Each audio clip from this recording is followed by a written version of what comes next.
Hello everyone, my name is Dr. Joel Rosen. I am the adrenal fatigue. I'm going to call myself the adrenal fatigue recovery ninja, not a adrenal fatigue recovery ninja. Then that implies that there's others, and there isn't. I'm the adrenal fatigue recovery ninja, and I want to welcome you back to another edition of your Adrenal Fix. This is an impromptu Facebook Live. I know that a lot of you guys on this page have great questions, and I'm just not always there to be Johnny on the spot and be able to answer them. But Aeneas, I hope I'm pronouncing your name right, she had a question and about, well, let's read it out loud. This year I put on 9 kilos.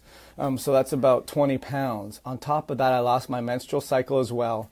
And I tried to get help, but everyone around me, including my family, thinks that I've just become depressed. They've tried to put me on antidepressants and hormone therapy for my menstrual cycle, but I refused. I was suggested to do a keto diet to improve my hormones, so I did this strictly. However, 3 months later, and I've actually put on weight, and I have had more trouble falling asleep. Still, no improvements in terms of menstrual cycle, and I am so fatigued that my productivity and my motivation has decreased. I don't know where I need to go from now. This whole time I thought my weight gain was caused by my messed up cycle, but it actually looks like the root cause is stress and overtraining, which messed up my cycle and then consequently my weight. I've heard somewhere that high cortisol lowers progesterone, so I'm guessing this is why. Alongside this, I get psoriasis and multiple ovarian cysts. The psoriasis improved after I ate high fat though, and my ovarian cyst is tomorrow, which I'm guessing will be another source of pain. I guess ovarian cyst surgery is tomorrow, which I'm guessing will be another source of physical stress, right? Please give me suggestions on what to do from here to heal my adrenals so my hormones and weight can correct itself. I realize that many years of overtraining, undereating, and partying late at night must have finally caught up with me. Nothing will budge my weight anymore. Even the keto diet that supposedly helps fast weight loss didn't work on me. I truly believe that everything wrong with me now is due to my cortisol imbalance. Thank you so much. And then I had someone else in there. It was Shannon Peterson. She tagged me and said, that's pretty much what I've been dealing with for the last 10 years. Can you answer this question? So let's answer. There's a lot of things going on in here. So let's just sort of write down some notes. So the first thing that I would think about is obviously menstrual cycle. And we lost the menstrual cycle. So it ended up equals no menstrual cycle. The other thing we looked at is depression. The other thing we see is being able to sleep. The other thing we look at is going keto and whether it was strict or not. And we're going to talk about that in a second. Also knowing about stress, obviously, and cortisol. And there's also overtraining, so exercising a lot. And what else do we have in there? Lots of things going on there. Whether or not cortisol, oops-a-daisy, sorry about that. Whether or not cortisol is lowered through progesterone. So does progesterone get lowered by cortisol, which I'm writing on top here because it's hard to see below that. And then she also says that she was under eating and that she had late night and partying and now she's putting on weight, so increased weight. So what's the reason for all of this? Why is this going on? So what I would say, first of all, let's address the keto, going strictly keto. So what a lot of people think is strictly keto is not strictly keto.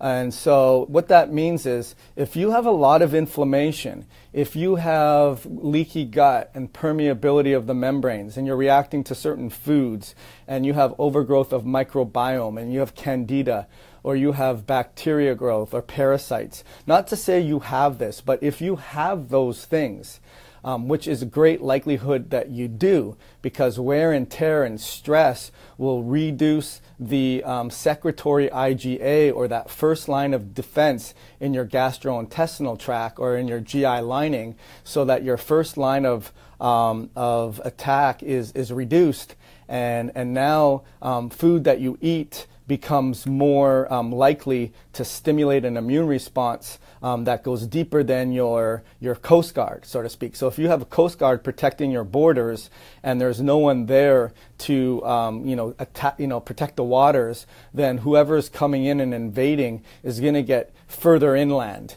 and it's going to require your second line of defense to come in there. But they may do some damage because the first line of defense isn't there. So stress will do that, and over time, that first line of defense now impacts your second line of defense, and that's going to impact your ability to make stomach acid, to make digestive enzymes. So now you have a problem like where if your alignment in your car goes off, eventually it pulls to one side, but then next thing you know, if that doesn't get fixed for a while, it screws up your rudders and your shocks and your brake pads, and it can create a lot more problems because of the one problem. Same thing with stress and not being able to have that first line of defense. It goes inland, it breaks down your gut lining, you're not able to break down foods, it sits there, it ferments, it creates more dysbiosis or unhealthy bacteria growth, and now we have leakiness of our gut, and now we react to a lot of different foods. So what you try to do is you try to go to a strictly keto diet, and that could be really hard because you may not be absorbing your healthy fats, and that can put a tremendous load on your bile formation, your gallbladder, your liver. It could create a huge stomach unrest. If there's candida overgrowth, that can create a sort of a die-off effect where the candida isn't getting helped with fuel from glucose and carbs, and that can also create a huge amount of impact on the stomach. Some microbiome or gut bugs can be fed with healthy fats as well, or a lot of healthy fats. So I would look at it as, number one, your stress levels are impacting your ability to make cortisol. So ultimately your cortisol levels go higher, and you try to keep up with demand, but given that it's going on for a long period of time, we have late night, we're not eating very much, we have, our hormones are imbalanced, and our menstrual cycle is not working so great, we're overtraining, and we're working really hard, and we're depleting our resources even more, and on the front end, we're not absorbing them as much, so now we have an even more negative deficit. You're putting less money in the bank, and you're taking more out. Eventually, it's going to bankrupt, and if your hormones are off and you lost your menstrual cycle, you're already in the red. It's already been going on for quite a long time. So the other thing I would tell you is, does progesterone lower cortisol?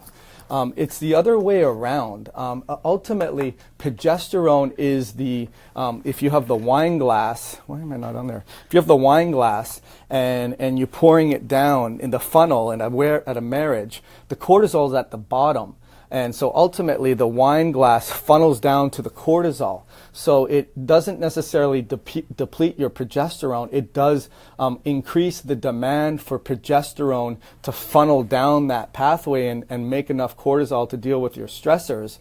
But what ultimately happens is it depletes your other hormones. It depletes your testosterone. It can deplete your estrogen. It can deplete some of those reparative, reproductive libido, and feeling strong, and feeling that you have enough luster and reparative ability, and that could impact your cycles as well. And we can have a lot of estrogen dominance, and it does deplete your progesterone because you're sort of dipping from the well more than you need to. and you're not replenishing it, and it creates a further and further problem in terms of a vicious cycle. So I wouldn't necessarily say does cortisol deplete progesterone. The demand to make more cortisol funnels down into that bucket at the expense of other buckets, and the progesterone is being depleted at a higher rate. And if you're not absorbing healthy fats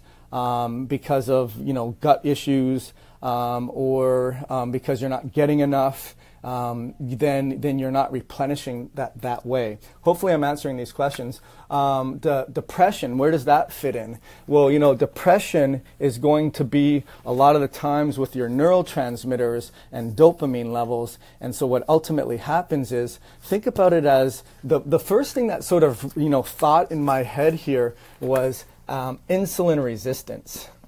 That's the first thing that I thought about.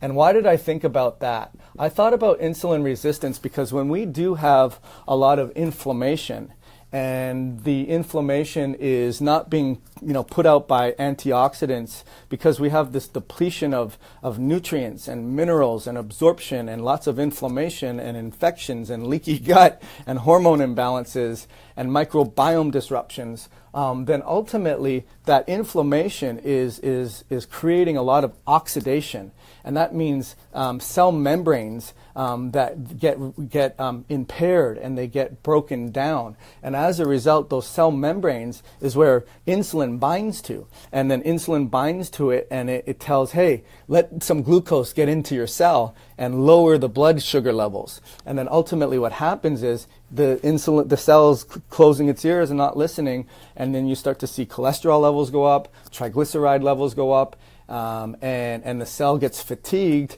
and it also causes energy issues, and it causes spiking. And so where does dopamine fit in there? Well, dopamine is going to have a problem now too because it can't bind to the receptors as well. So that's number one.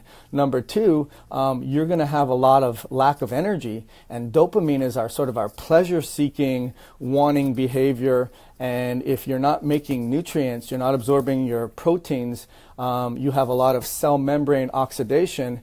There's all of these things that are going to cause dopamine to not be made properly, not be broken down properly, not be utilized properly. And then all of a sudden, we may have some genetic susceptibilities. There's depression in the family, so we aren't already not good at making dopamine. We are already, upregulating how fast we clear dopamine. If we have iron problems, that's an even further problem. We're not making enough tyrosine to make dopamine. Plus, we get rid of it quicker. We don't have the carbs to make us feel better because we're going keto, and we get depressed, and it impacts us on the depression level as well. I have about 2 more minutes because I have another appointment. And then why would weight gain go up? Well, the cells aren't listening and the metabolism slows down. So now we have this scarcity of fuel, and we have this sort of surplus of inflammation. So supply and demand aren't equaling each other. And ultimately what happens is your body says, hey, thyroid, put your foot on the brakes. You're consuming all our energy, and we don't have a lot of fuel, so slow down. So sometimes what will happen is the pituitary will get tired and it won't release enough TSH to stimulate the thyroid, or the pituitary gets tired and it impacts the adrenals and your menstrual cycle, or the actual body creates an immune response and shuts down the thyroid by attacking it and creating antibodies, and now you have an autoimmunity, and as a result, you start to put on weight because your metabolism is slowing down. And it is hard to fix, it is, but you can fix it. You have to, start with the basics and eat healthy foods. So I guess the thing I was going to say is a lot of people say they're keto, but they're really not. I mean, keto for some people that have huge insulin resistance could be as little as 50 grams per day. And, you sneeze and you have a banana and a glass of orange juice and you're already at 50 grams right there. And so you're probably exceeding your carb threshold. What you say is strict keto, I would have to question you, because strict keto and real keto, so if you have too much protein and you exceed your protein threshold, you're going to have gluconeogenesis. You're not going to be in keto. Did you measure your ketone levels through your blood or through your breath, not through your stick? the dipsticks. So anyways, there's so much more I got to talk about, but I felt like I had to answer this question. Let's call this part 1. I'll create part 2 after this because I have another appointment and I'm rambling on, and I hope you had a lot of value out of that, and we'll talk to you next time. Take care.